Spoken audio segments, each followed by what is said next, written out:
Connected by purpose, driven by passion. This is Children's Healthcare Canada's Spark Live webinar series. Children's Healthcare Canada would like to thank our Keystone funding partners for their ongoing contributions that support all of our programs and activities, including this Spark Live weekly webinar series. Spark Live is where we gather each week to curate, convene, and showcase excellence and innovation from across the child and youth healthcare community. Our goal is to spark conversation, ideas, and action. There are two options to join in on the live conversation. Questions and comments for our panel or presenters can be typed into the question box, or comments that you want to share with the audience can be typed into the chat box and be visible to all of the attendees. For those of you on Twitter, tag @ChildHealthCan on any webinar-related tweets or use the hashtag SparkLive.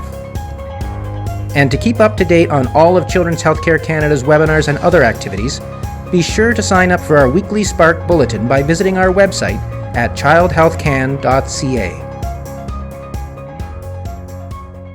Hello everyone, and welcome to another special edition of Children's Healthcare Canada's Spark Live webinar series. I'm Paula Robeson, your host for the next hour. Children's Healthcare Canada acknowledges that our offices, located in Ottawa, are on the unceded, unsurrendered territory of the Algonquin and Anishinaabe people. We are grateful to have the opportunity to be present in this territory. Today, we're delighted to welcome Children's Healthcare Canada members, IWK and Alberta Children's Hospital, and today's sponsors, Solutions for Kids in Pain and Childkind International, for championing pain within your organization in the time of COVID. As mentioned in the intro video, please type your questions into the question box at any time. I'll prompt you via the chat as well. I'll pose questions to our panelists at the end of the session. I would like to introduce our speakers today. Jenny Sun has been a patient partner with the Childkind Project at British Columbia's Children's Hospital since the conception of the structure in May 2019, and she participates as a former patient on the Caregiver Supporter Advisory as well as Childkind's KT Committee. Eileen Gillespie is the manager of Ambulatory Care and Regional Poison Center at the IWK Health Center Children's Health Program. And she's passionate about pediatric care and moving IWK forward in its commitment to building a culture where pain prevention and treatment is evident throughout the organization. And Dr. Neves Rasek is a pediatric anesthesiologist and clinical associate professor with the Department of Anesthesia, Perioperative, and Pain Medicine at the University of Calgary. And she's the medical lead with the Viridel Pain Program at the Alberta Children's Hospital. And Dr. William Zemke is a professor of pediatrics at the University of Connecticut School of Medicine and head of the Division of Pain and Palliative Medicine at Connecticut Children's Medical Center. It's my pleasure to pass the mic to Jenny.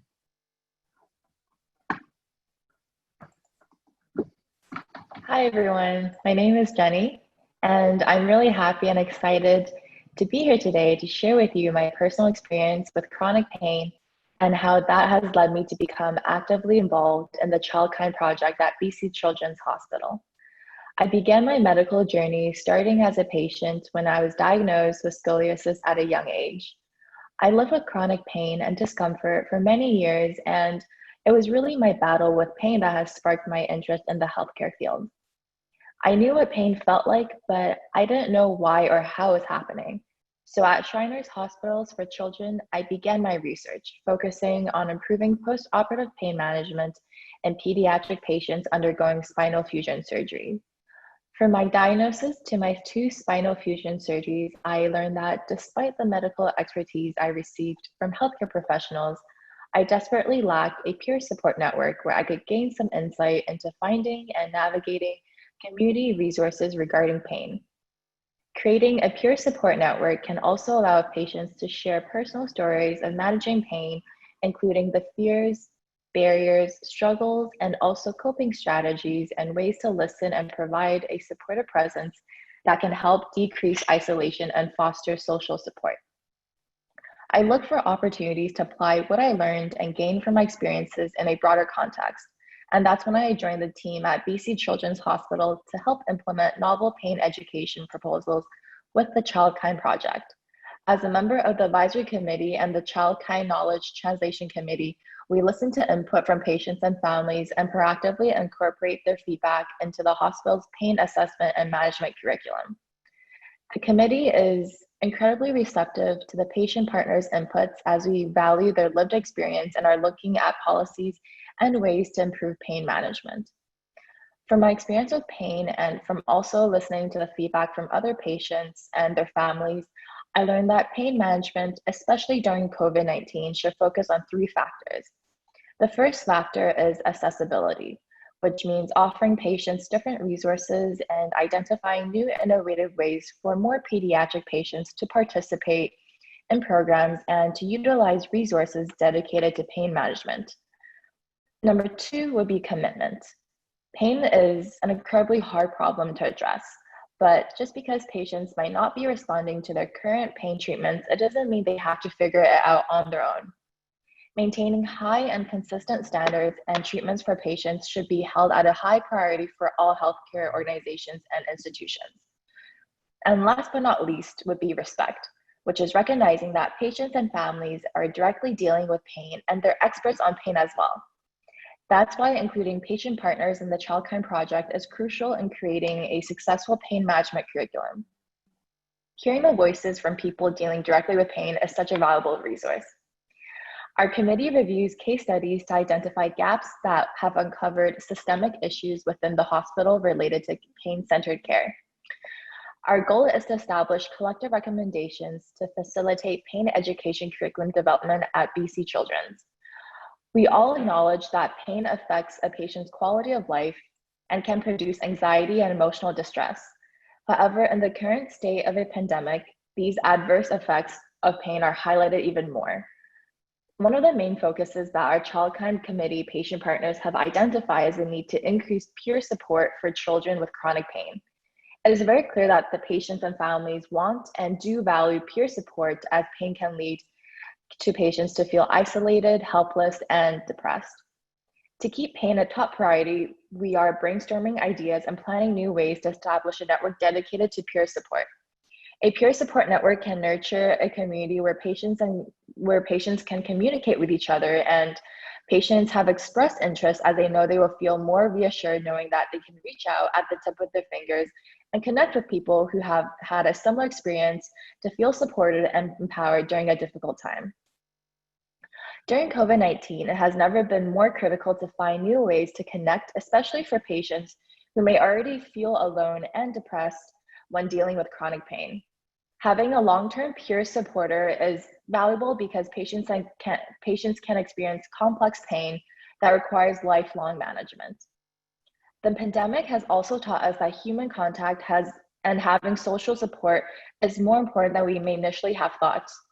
Having these pediatric patients who battle with chronic pain also need peer support more than ever during this uncertain time. With the current pandemic, pediatric patients cannot enter playrooms where patients may normally connect and socialize with each other. Hospitals are also limiting the number of visitors for each patient, which is a huge barrier that further limits how patients usually receive support during a sensitive time. COVID-19 has been a catalyst for more accessible care as everything is being transitioned to online. It can bring a lot of hope, though, to patients and introduce new opportunities to connect and feel more involved.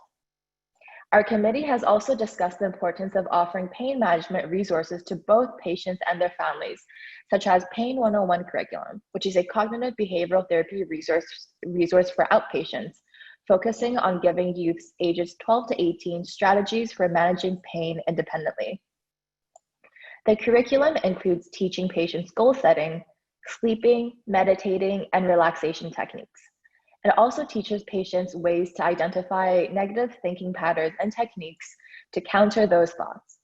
Pain 101 allows patients to participate with other youth and hear about their stories to feel more connected. Pain 101 also offers sessions for parents and ways to appropriately acknowledge their children's pain. To effectively address pain management issues, we also need to include both parents and patients in discussions and incorporate their feedback into the new pain management curriculum to best address their needs. I hope my work with the Childkind committees can further improve pain management strategies at BC Children's through further collaboration and discussions. I'm looking forward to fostering new ideas with the future leaders of the healthcare field, and I hope that organizations can continue to commit their efforts to improving and implementing new strategies to further support pain care in our communities. Thank you.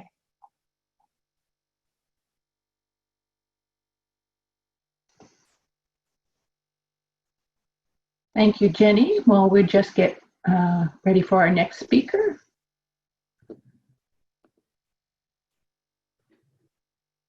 Hi, I'm Mylene Gillespie, and I am a manager at the IWK Health Center, which is a health center for children and women.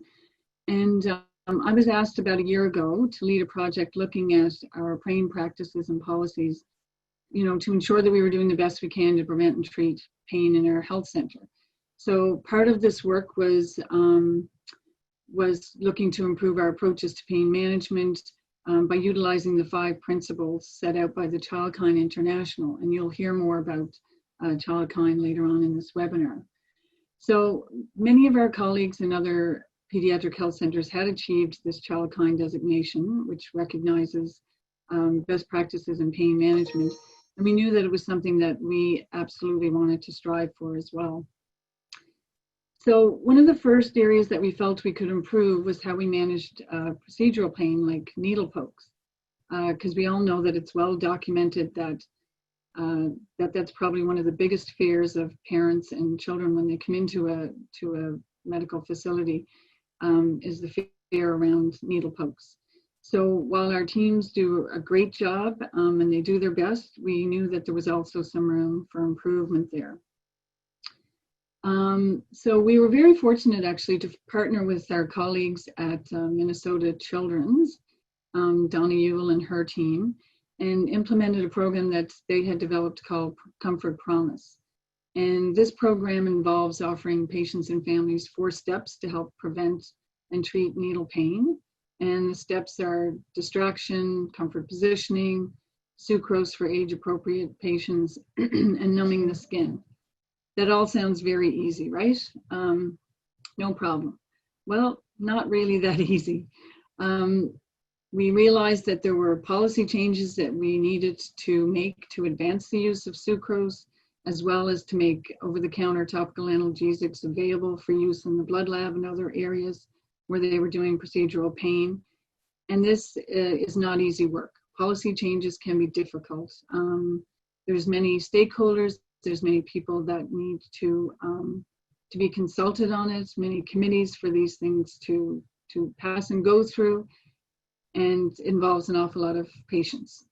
So as a project lead, you know, of course you want things to go along at a nice even pace, get your committee up and running, and, you know, knowing that there's, engaging the right people, and setting timelines for the goals that you want to meet. But as a manager, I also know that things don't always go like that. They don't go as planned. There's always going to be competing projects, initiatives that can derail or slow things down or take people's attention elsewhere, policies that take time to get through. So therefore the work you thought you would get done at one point is a couple of months down the road. And also, what we learned is that we can't let this deter us, and that we need to keep moving forward, slowly but surely. It's hard work. And I have to admit that when I was first approached about participating today, my first instinct was to say, oh my gosh, I can't do this. And honestly, part of that was because there was probably a little bit of guilt because we felt like we had fallen behind when COVID hit and, everybody's world kind of turned upside down. As it was on that fateful March the 13th, and it definitely was a Friday, the March the 13th, our small dedicated core group had decided to go off-site and spend the day having a strategic planning day for how we were going to roll out what needed to be done and meet with key stakeholders, have conversations, see where we were doing well. That very day we'd gotten some feedback from Childkind, so we wanted to incorporate that into our plans. And it was going well. We had great conversations with many of the stakeholders. But then about 3 o'clock that afternoon, our phones just started to blow up. And we were called back to the hospital, and sure enough, we were in full pandemic mode, making plans for how we were going to shut down our clinics, stop the OR, what do we need to do? And I think everybody knows this scenario because you've all been through it. So needless to say, it did set us back a little bit. People were working from home, meetings were canceled. But as I was reflecting on everything in preparation for today, there really was, all our good work was still happening. Our policies just got passed, I have to say, just recently in the last week, so yay. And then another thing that happened was that one of our dedicated core pain committee members was very involved with the COVID testing site here at the IWK. And he was able to influence how the Comfort Promise steps were utilized there. And I think Mike actually is on this webinar, so hopefully he'll be able to share a bit of what he did at the end during our question and answer. So all of this great work in this area will fare well for those kids, especially kids who went through our pandemic assessment center, when the time comes for them to have their flu shots or other immunizations, right? So every little piece of work that we do around comfort and making sure that their next experience is better is going to make a huge difference. So some of the other good work that's going on. So one of the staff just shared with me yesterday that the emergency department's working on a quality improvement project that involves auditing charts for evidence of pain assessments, reassessment, and documentation of pharmacological and non-pharmacological methods of pain management. And they're also creating a reflection self-monitoring tool to be given to staff around pain assessment. So all this is in collaboration with physicians in their department, nurses, child life, pharmacists. So there's many, many examples that even though, this period of COVID has led to some barriers, there's still all this work happening. And, we know that change is not going to happen overnight. When we were sort of meeting as a small group last week just to prepare for this, I have to say that Bill Zemsky reminded me of a great saying, and it's so true. This is a marathon and not a sprint, and this is not going to happen overnight.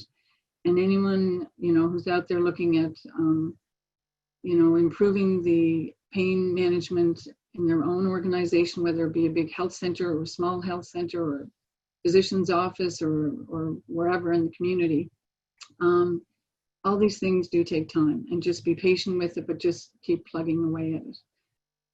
The other thing I just want to say is that there are amazing resources and organizations available to us to help us succeed with this important work. So there's Child Kind International, which we'll hear from later on in the webinar. There's SKIP, the Solutions for Kids in Pain, and I feel I have to give a big shout out to Erin Aubrey, who's our SKIP lead and knowledge broker here at the IWK, because she has been a tremendous partner and collaborator in the work that we've been able to do so far. And I know that we'll continue to work really closely with Erin, so thank you. And also, groups like Minnesota Children's who have their Comfort Promise program that we've been able to utilize. And then, similar programs at Alberta Children's like Commitment to Comfort. There are great programs out there that wheels don't have to be reinvented. There's groups doing great work. And the great thing about Children's Healthcare Canada is that we're a very collaborative group. We're here to mentor each other. We're here to work with each other to make sure that we're all doing, collectively what's best for the children in our health centers. So I just wanted to say that that's been great to collaborate with them.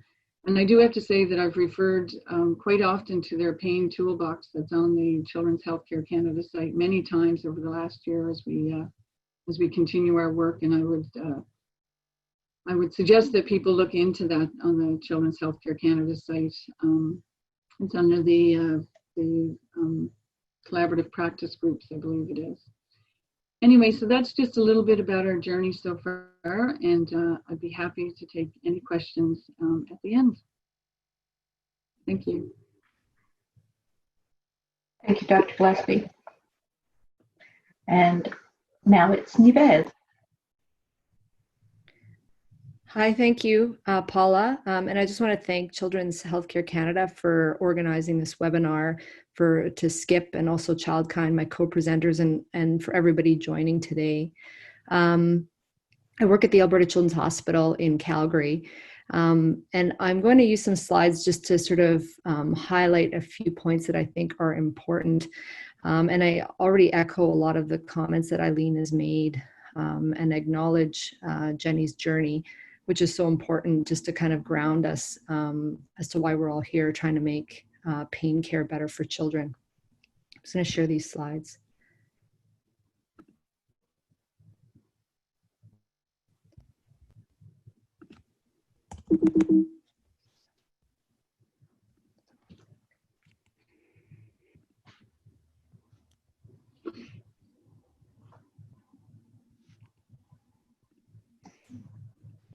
Are you able to share your slides? Yep. Okay. So technology is not my forte. Oh, I understand. Okay, so I'm going to give you guys three take-home points from what I'm going to say over the next 8 to 10 minutes. The first point is that, as we all know, we have to prioritize pediatric pain on an institutional level. And I'm just going to talk briefly about our experience at Alberta Children's Hospital and how we've worked to make pediatric pain a priority. Secondly, and again, I echo Eileen, and I might have gotten this from Bill, so sorry, Bill, but improving pediatric pain management is a marathon, not a sprint. And thirdly, during the pandemic, we need to pivot to keep pain on the agenda. So at Alberta Children's Hospital, we've had pain services here for about 20 years. It started with an acute pain service and a complex pain clinic. They were both quite small. And then there was an important survey that went out in 2014. It was a child inpatient experience survey. And one of the areas that was highlighted on this survey was the pain experience at the hospital. And this parameter scored the lowest on this survey. So this was really kind of a red flag to our hospital administrators that we were not doing as good of a job with pain management as families wanted us to. So this information went to our hospital quality assurance committee, who's obviously concerned and wanted to take steps to improve pain management. And then a multidisciplinary pain committee was struck in 2015. And this, the creation of this committee was really key. And the fact that it was multidisciplinary was also very important. I did notice that one of our members is on the webinar today. And so this committee worked very hard to identify areas that needed improved practice, policies, procedures, and worked to implement these within the hospital. It was co-chaired by a head administrator at our hospital, as well as the chief of pediatric anesthesia. Around the same time, the Viridel Pain Center started at our hospital in 2014, and Commitment to Comfort was launched by our emergency colleagues. And because of the success of this program, this was launched site-wide to improve procedural pain for children. And then in 2019, the 5-year strategic plan was announced for the hospital, and improving the pain experience was highlighted within this 5-year strategy. And then we all worked very hard to be able to obtain Childkind certification in late 2018. Now, this is the strategic and operational diagram for the Alberta Children's Hospital 5-year plan from 2019 to 2024. And as you can see under goal 1, improve patient and family experience, improving the pain experience is highlighted in this area. The other thing that we also did at the Children's was that we tied the pain experience to safety. So this has actually now become a safety outcome. So it's also featured under under goal 2, improving patient and population outcomes. So we are very fortunate at our site that we have champions at various levels We have champions at the administrative level and also grassroots and everywhere in between. But they've identified that pain happens everywhere in the hospital and that it needs to be prioritized.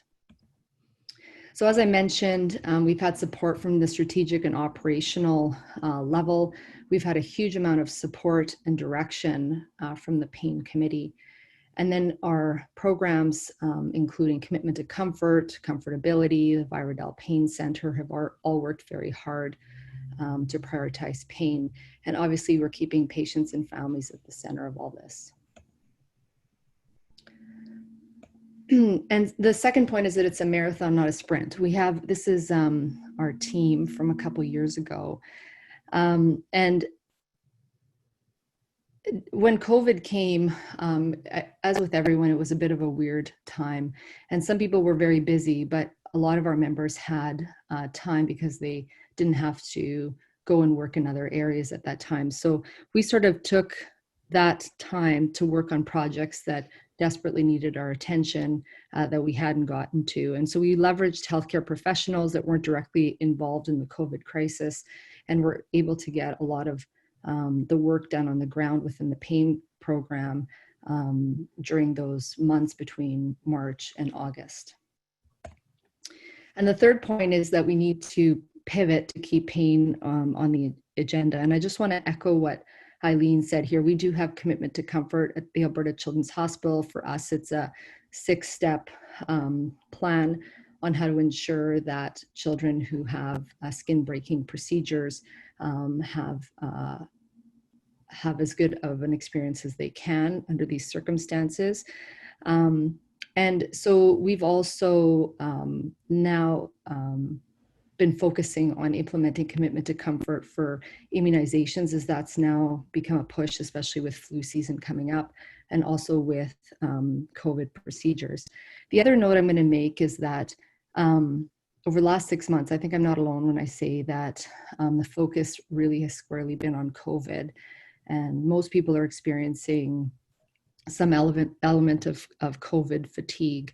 And so even though the focus has been squarely on COVID, I think, going forward, if we can start to bring stories that involve patients with pain that are or are not related to COVID, would now be a welcome story. So we're still sort of staying at the forefront, even though we did have to take a bit of a back seat during the time when everything was very much focused on the pandemic. I'm going to turn it over to Bill. Thank you, Neves. Thanks, Neves.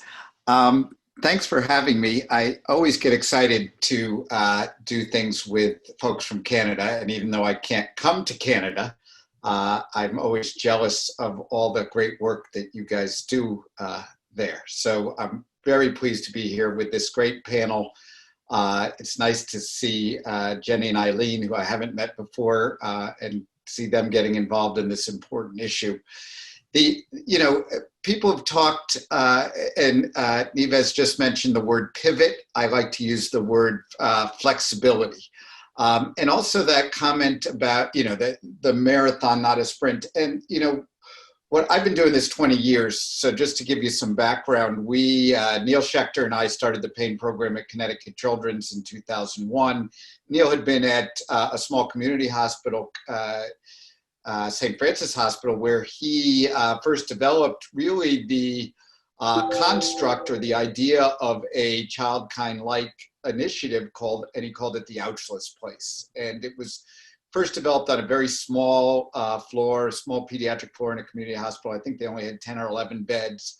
They had just a few practitioners, and they got things going. And one of the ways they got things going was by leveraging opportunity, but also by saying, we're going to do this, and we're not going to worry about folks who aren't on board. We're just going to develop workarounds, develop systematic approaches to pain management. And I think the best example of this, and Neil tells this story about how when they first got going, they couldn't get the chief of surgery. This was a large General Hospital where they were doing this involved in the effort, or to even approve the effort. And so finally they wrote him a letter and said, we assume by your lack of response that you're in favor of this effort, and we're going to move forward. So it's not letting barriers such as those things stand in your way.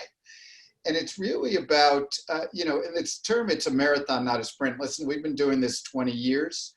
COVID is not the first thing to happen to present a barrier, and it won't be the last. And so, I look at the ebbs and flows of this as kind of part of the experience. And, it's not just getting the comfort initiatives or the child kind initiatives up and running, it's sustainability. And you will run into things that challenge you along the way, whether it's a political challenge or some other priority comes into the hospital, or half your, since I started, most of the folks, Neil, is now up in Boston. Nancy Bright, who was our nurse, who was vital for this effort, she retired.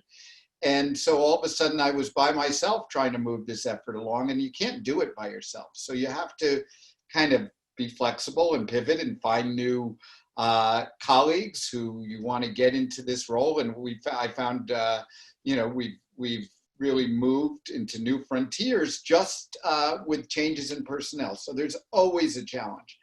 And when I look at COVID, there's been so many opportunities, I think, for us based on COVID in the US or in my place. We, and obviously this isn't specifically about comfort, but our chronic pain program has pivoted too. We got rapidly up on telemedicine, and now because of telemedicine, we're actually able to broaden our reach. We are extending our reach into areas of Connecticut where we could never really see patients before, where we couldn't provide follow-up care for behavioral health because patients couldn't come, once a week from an hour and a half or 2 hours away. We're doing video visits with some of our patients for physical therapy, something we never even considered before. And obviously it doesn't replace all of the in-person things we can do, but that's just one way we can get our message out. And also educationally, we can do so much more, and we're actually having better attendance to some of our educational efforts, to some of our, what we call at our place Comfort Central, some of our Comfort Central meetings, because we have this great, technology, and people become so, it's just lowered the barrier to getting these things done. And then I look at, okay, well, where else are opportunities? Well, guess what? Sooner or later, there's going to be this vaccine that everybody in the world is potentially going to want to get. Well, some people won't, but hopefully in the Canada, and especially, where we, in the US, we're going to get people on board with this vaccine. And what comes with a vaccination is an opportunity to talk about pain and to talk about vaccination pain for not just kids, but adults, and saying, hey, you're going to go for your vaccine. This is opportunity to talk to media, to talk to people in the hospital, to talk to some of our adult colleagues. How are we going to do this better? How are we going to teach patients some simple techniques to lower their fear of needles, to lower the pain of vaccination? So this is an opportunity. This is something that as children's hospitals, and I know Skip does this and Childkind does this, but we're going to get out there and we're going to try to talk to the media and talk to the people in our hospitals and get in front of people and say, you need a vaccination. Here's 3 simple things you can do to make that vaccination less painful. Here's what you can do for your child. Here's what you can do for yourself, because all this attention is on vaccination. So let's take advantage of this and then realize, COVID won't last forever, and we have to be ready and continue to move our efforts forward. And we have those tools in place, and we can continue to move them forward. And already, with folks getting tired of COVID, they want to talk about other things, and one of the things we got to get in front of them is pain. So I encourage you to, we've deliberately kept some of our comments short so that we can have some discussion with you folks about, different ways to maneuver, different ways to do things. I know we want to, we're going to be flexible with childkind as well. We have to figure out new ways to certify hospitals because we won't be able to be every place and travel gets expensive. This may allow us to be more productive as well, getting to more places, talking to more people. So all of this, there's an opportunity here and we have to take advantage of it. So thanks for your time, and I hope we can have a good discussion now about how we're doing and how we can move forward. Thank you, Bill, Nives, Eileen, and Jenny. We do have a few questions, but it's my chance to encourage our attendees to enter their other questions in the question box. And I will start with, and this is to anyone, what's the role of patients and families in bringing forward the voice of lived experience and having that further champion the cause of pain in your organizations? How have you managed to incorporate patient partners? Jenny, do you want to come on screen and start this out? Oh, sorry, I was on mute. Yeah, for sure. I think the important thing about having patient partners on board when discussing about pain management curriculum is that a lot of the times they're going through things that normally physicians wouldn't notice, or they don't have their concerns be directly voiced to healthcare professionals. So when we get to hear their stories and their concerns, sometimes even I get surprised. Oh, I never knew about this. And it's only through ways like childkind and through their participation that you really get to know about them on a deeper level. And that's when you realize there much more needs to be done in order to, address pain and ways that we can come about it. I think that's what patients and families bring to the table.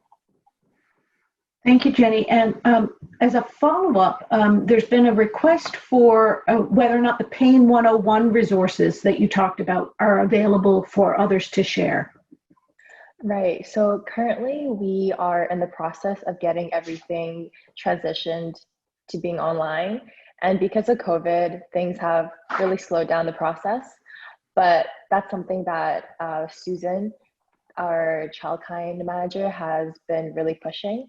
And once it comes out, I'm sure childkind will have an announcement, or BC Children's Hospital will email something out to inform other patients. So it's on its way and hopefully soon.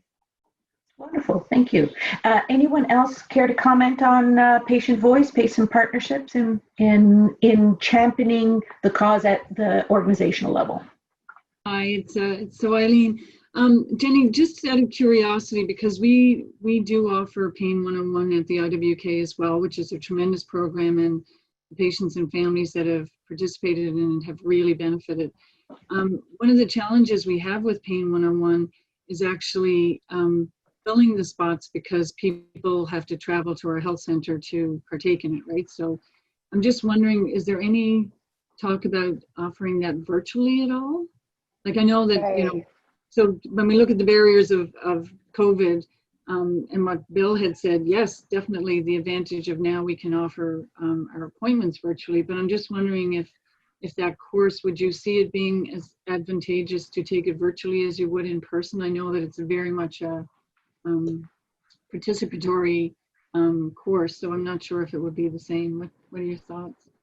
Right. So that's actually an amazing point, because patients and their families actually have expressed concerns over trying to access Pain 101, because before, I believe you needed a doctor's referral in order to get access to Pain 101 or even to participate. And to be able to get access for Pain 101 was a hassle for a lot of patients. And they didn't understand why it was necessary or how they could get a hold of the Pain 101 curriculum. So having it online, one of our main discussions is trying to get rid of that barrier so that patients and families can easily have access to Pain 101.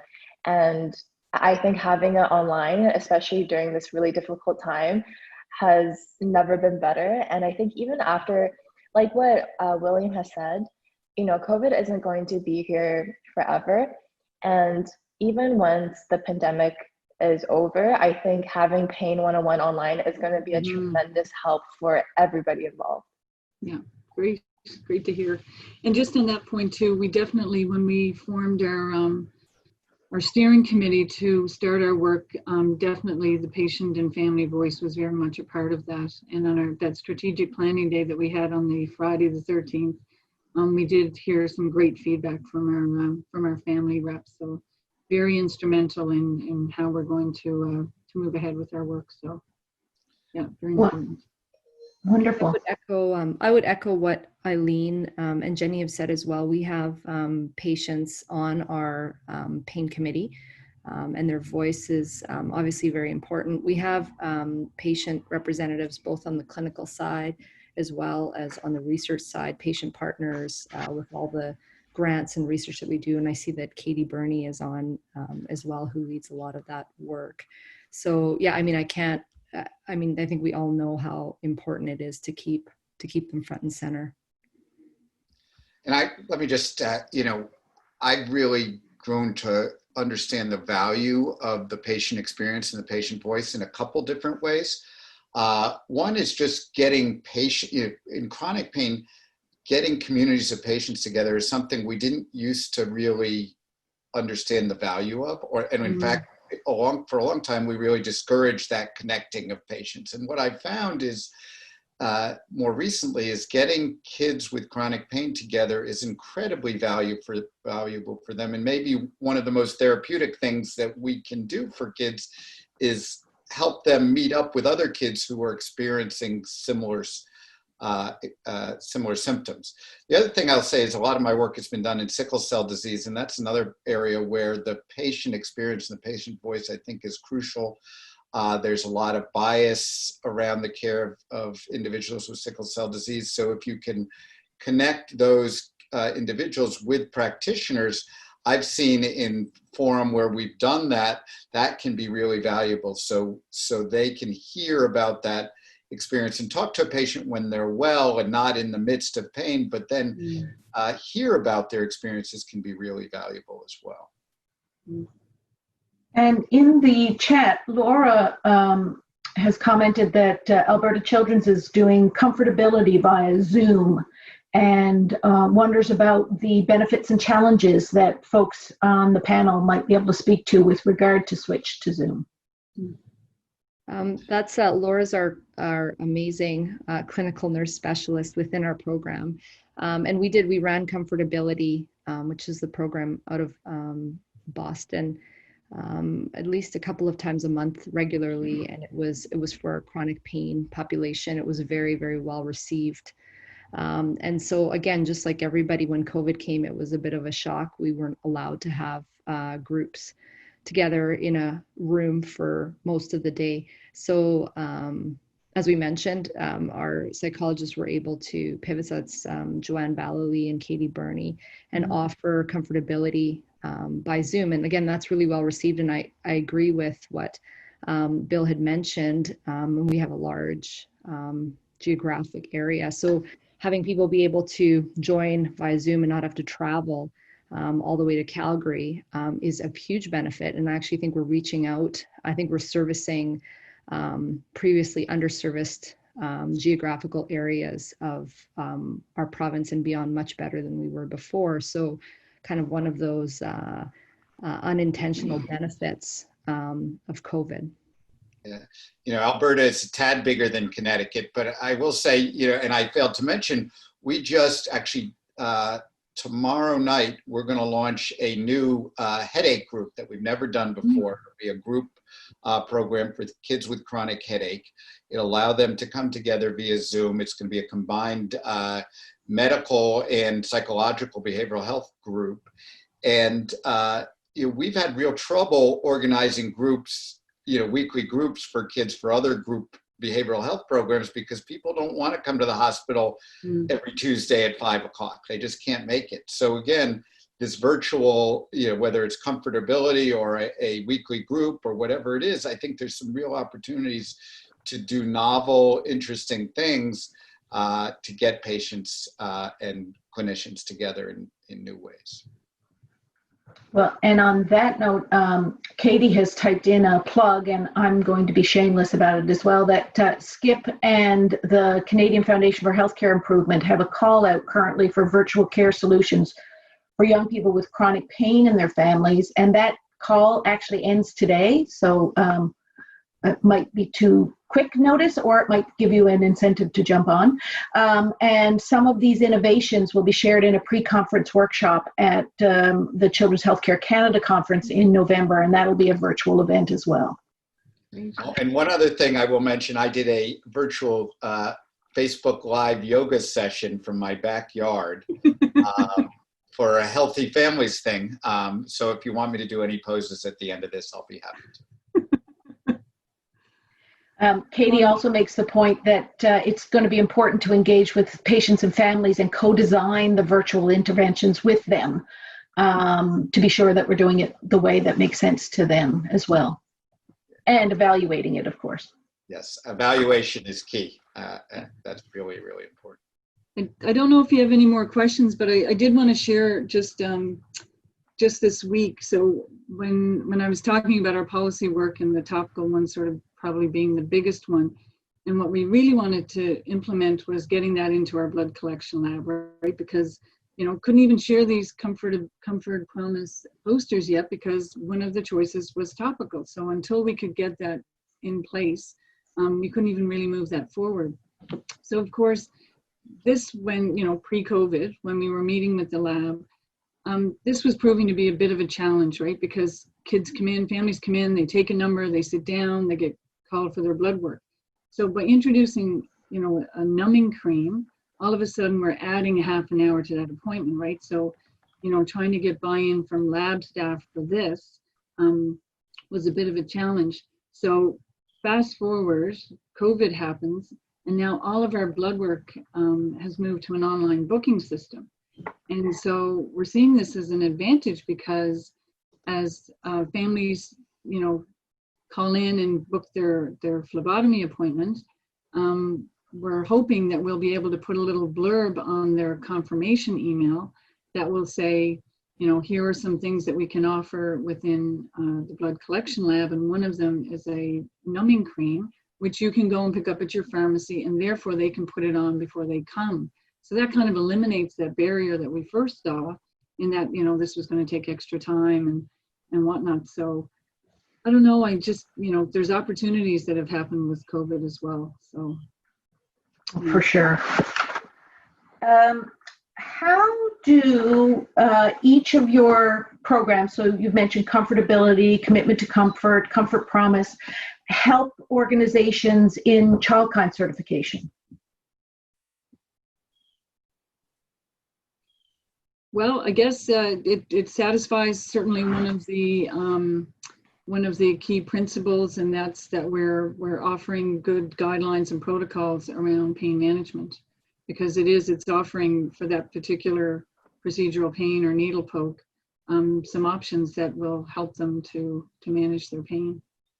I believe that the comfortability has a document that maps what it offers against or compares with child-kind to show folks how adopting a comfortability can help an organization move towards child-kind.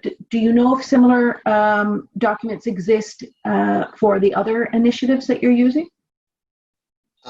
So Paul, I wasn't aware of that. Comfortability is, I would think something like the Comfort Promise might do that. Comfortability is a great program. It's a program mostly for kids predominantly for kids with chronic pain. I think where comfortability adds to your overall effort, as Eileen mentioned, it shows an institutional commitment, because for many institutions, it's a licensed program. So the institution has to invest something. They have to invest their staff in running it, and it's a great way to kind of provide some coordinated care. I think other programs like a Comfort Promise or some of these other, a Pain 101 are all programs that are going to show education, institutional initiative, guidelines and procedures. So all of these can help with some of the, the pillars of the Child Kind Initiative, because again, that's, it's this coordinated effort which includes institutional approval, guidelines and protocols, pain assessment, quality, all these things come into play in education. So all these things come into play with a lot of these initiatives. So whether you're starting them from yourself or utilizing tools from other places, I don't think it really matters. It all moves you in the right, it moves you in the right direction. There's nothing, I always say there's nothing magic here. It's just, using good tools to provide better pain care, and showing a commitment to that is really going to be the key. Absolutely. How have you fit improving pain management into other quality improvement initiatives within the hospital? Is it incorporated into all aspects of various quality improvement initiatives? How have they dovetailed? I think I can take a stab at that. So for us, pain initially was identified as being, as I mentioned, very important and something that was done less well at our hospital.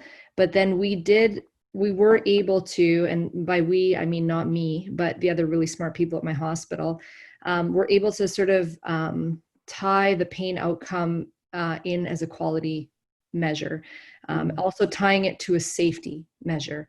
And so when that happened, realizing that poor pain management, pediatric pain management, or a poor outcome for a child is actually a safety issue.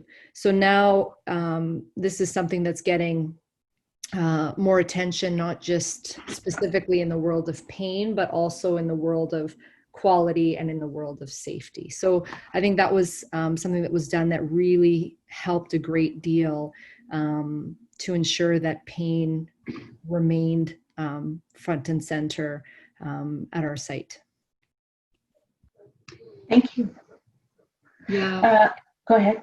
Oh, sorry. I was just going to say, so we probably have a similar system to most other major hospitals in that we have a safety, oh my gosh, I can't remember the name of it now, safety improvement management system. So one of our core team members, Mike Sangster, has actually been working with some of our safety coaches and was going to actually take it to the provincial team to look to see if we could actually add pain as being an adverse event and having it added to our, it's called SIMS system, safety event management. So that's still in the works, but yes, it's very much seen as a quality improvement initiative. Wonderful. Also, Go ahead. I think also, it's that part of making it a quality or safety issue is the culture around pain. It's the culture where people feel like they can speak up if they see something, just like many of the quality initiatives, it's about speaking up, about saying things when you see something. And we need to continue to empower staff to feel like they can speak up and feel when something's not going well from a pain standpoint that they're going to be heard and helped regarding that. And the same for families. They should be empowered to speak up as well. Mm-hmm. And how do you advise organizations who are just embarking on this journey amid other competing priorities, seen as competing priorities, not the least of which might be COVID right now, in making pain a priority? How might you advise other organizations who are just starting this journey? I think you have to identify champions. You have to identify champions at your higher administrative institutional level, people who understand the problem and are passionate about making it better.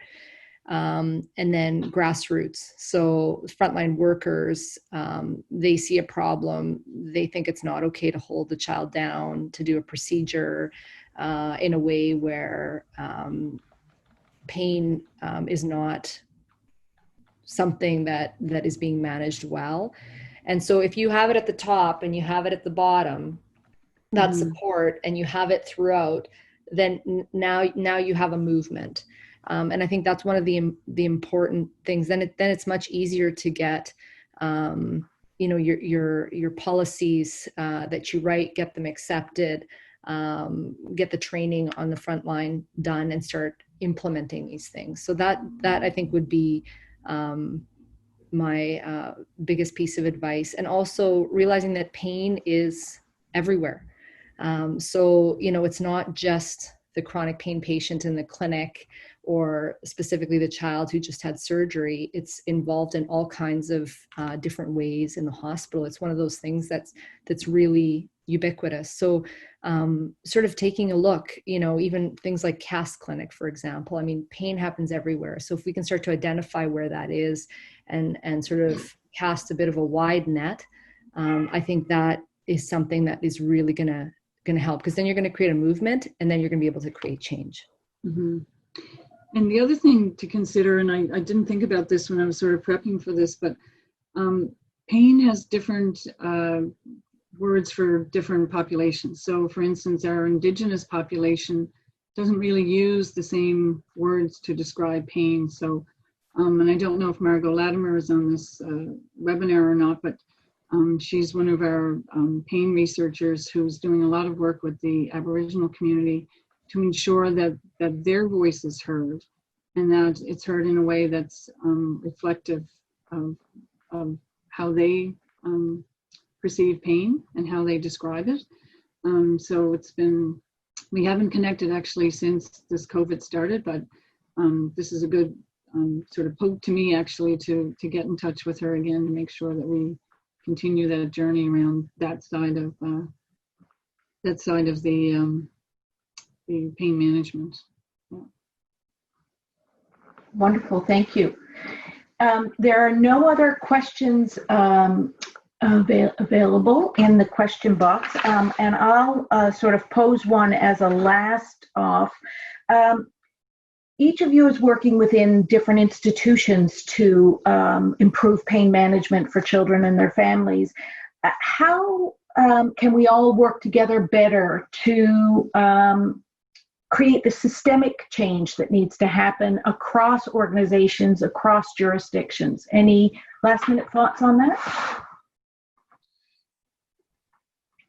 We are just reconstituting a pain society in the U.S. The U.S. ASP, it had its first kind of organizational meeting actually about a week ago, and there's going to be a virtual meeting in December. But, advocacy is really crucial. Be an advocate, look for opportunities to talk outside your own institution, talk to the press, talk to your legislators, etc., becomes really, I think, a vital piece. And for those, I don't know if the May Day Fellowship is running this year or not, but there's a fellowship run by the May Day Fund in the US, the Pain and Society Fellowship, that trains you to be a pain advocate. If it is running, it's a great opportunity. I know a number of folks from Canada have taken advantage, in the whole, Christine Chambers' whole initiative, I think, she can speak to that, grew out of her experience in the May Day Fellowship. So, I think those are wonderful opportunities, but there's also opportunities to learn just in your own institution how to be a really good advocate. Yeah. Thank you. And I think just reaching out to our colleagues, this has been a great opportunity to bring in people, and I don't know if everyone who's participated works in big health centers or small, but I just think, there's a community of practice out there that is very interested in children's pediatric pain and the management. So I think it's really just about, reaching out and using the resources that are there. The Childkind International Group has been phenomenal. they're very invested in this and happy for anybody to reach out to them. Skip has been phenomenal with Solutions for Kids in Pain. Just the fact that we have this network with with Children's Healthcare Canada is phenomenal. I would just say stay interconnected, and I'm happy for anybody who's wanting to start out to reach out, and I can certainly speak to people. And I would echo that too. And I think just as a last comment, I think all we really need to do is empower the patient voice. As healthcare professionals, we just need to bring that voice to the forefront. And then I think it really focuses on what we all need to do as a community. Thank you. That's a lovely note to end on. Thank you, Jenny, Eileen, Nieves, and Bill for sharing your time and expertise with us today. Thank you to all of our members and other attendees for spending this time with us, and we hope you depart with some practical knowledge to bring back to your organization. We have a packed fall Spark Live webinar schedule. Next week on October 7th at 11 a.m. Eastern, we'll host Net Worth of Networks, a quality improvement tale. As well, registration is now open for our annual conference taking place virtually on November 16th to 20th. To register, visit our website at childrenshealthcarecanada.ca. It's always great if you can watch live, as your questions and comments really enrich the discussion. But if you're unable to do so, the recordings of these sessions are made available after the fact on our Knowledge Exchange Network. So thanks again for joining us today. Thanks to Jenny, Eileen, Nieves, and Bill for their presentation. To Children's Healthcare Canada members, IWK, Alberta Children's Hospital, and British Columbia's Children's Hospital, and Skip and Childkind International for supporting our webinar program. And hopefully we'll see many of you back here next week. Bye, everyone.